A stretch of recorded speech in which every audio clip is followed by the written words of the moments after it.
dando continuidade, vamos falar de outras espécies de tributo, começando pelos empréstimos compulsórios.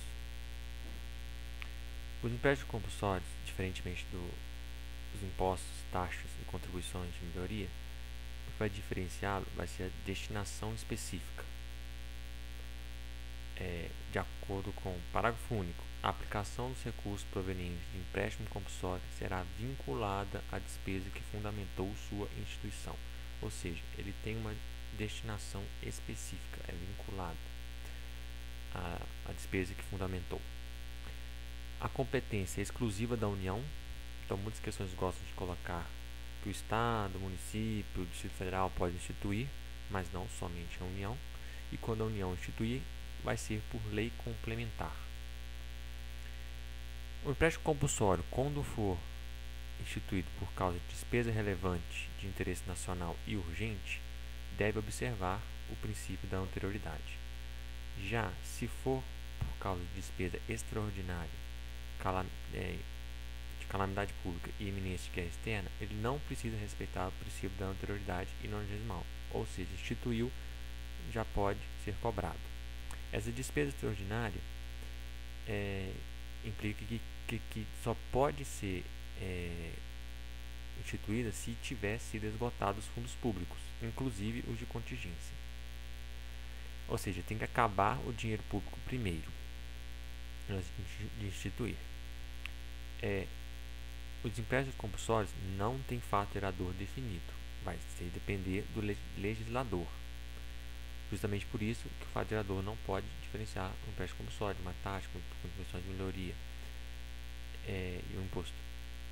Então, vai depender do legislador o fato gerador. O fato gerador pode ser quem tem poupança, quem tem investimento num fundo de aplicação que rende tantos por cento ao mês.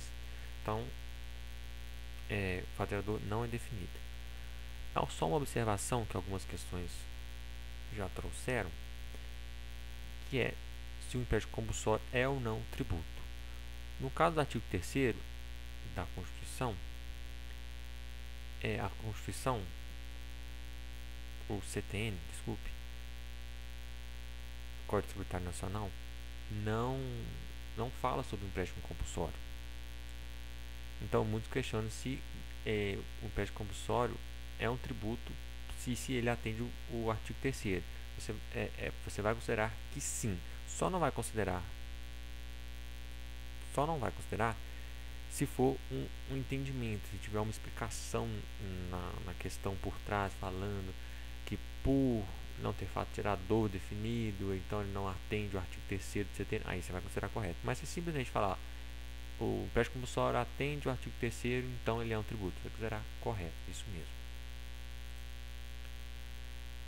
Agora, outra espécie, as contribuições especiais. Do mesmo modo, tem destinação específica. A competência, regra geral, é da União, porém, temos exceções, que é o COSIP, a contribuição para o custeio do serviço de iluminação pública, e a contribuição para o custeio do regime de previdência dos servidores.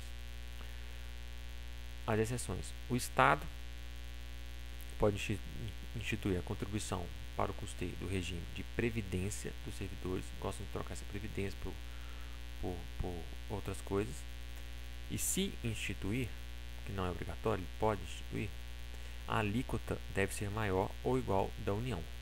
O mesmo vale para o município, pode instituir a contribuição da previdência, mas a alíquota deve ser maior ou igual da União. O município, além da contribuição da previdência, ainda tem o COSIP, a contribuição para a iluminação pública. Só uma observação, a exigência do COSIP pode ser feita apenas para consumidor de energia elétrica e pode ter sim progressividade. Ou seja, o COSIP pode ser progressivo e pode ser só para quem paga conta de luz, pode vir na fatura da conta de luz. As contribuições especiais podem ser ad valorem ou específico. Ad valorem um percentual, ou ser específico, pagar um valor fixo, R$10, R$20, R$100. Agora, as contribuições especiais da União, que é mais importante. A Seguridade Social, que é para destinação destinada à saúde, previdência, assistência social. Alguns exemplos: o COFINS, CSL, PIS/PASEP e COFINS exportação são alguns exemplos.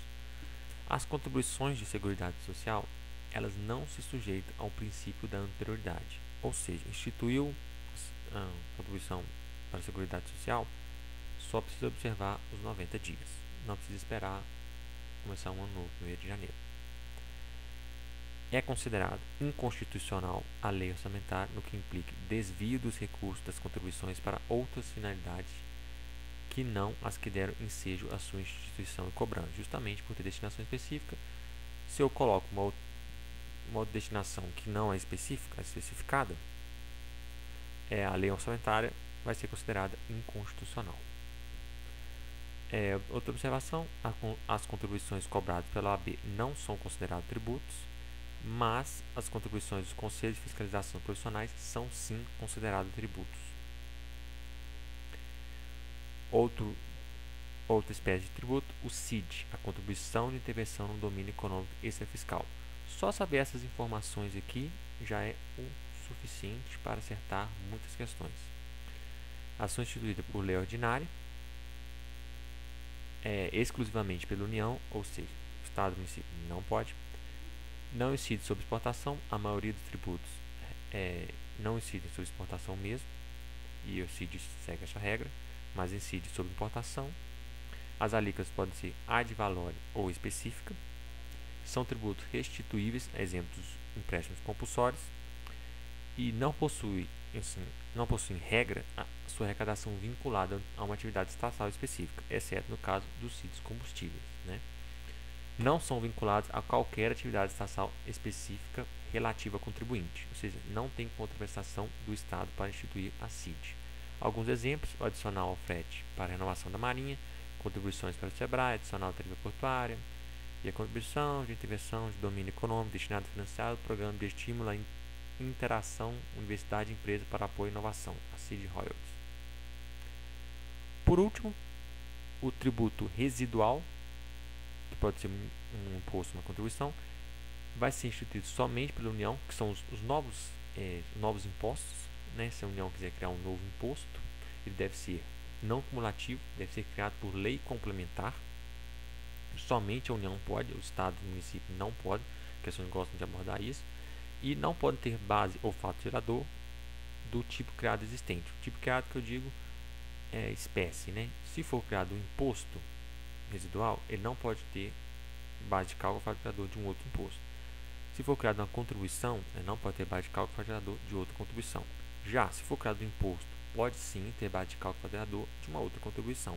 Do mesmo modo, uma contribuição pode sim ter base de cálculo ou fato gerador de outro imposto. O percentual de arrecadação será repassado pela União aos Estados e Distrito Federal. Esse percentual é 20%. Então, 20% somente a União pode instituir, 20% vai ser repassado aos Estados e ao Distrito Federal. Agora, uma jurisprudência. Caso o imposto residual seja criado por emenda constitucional, ele sim poderá ser cumulativo. A gente já viu aqui que ele não poderia ser cumulativo, mas sim poderá ser cumulativo. E ter bis in idem. Só isso. Bem sucinto, bem tranquilo, só para revisar mesmo. Obrigado.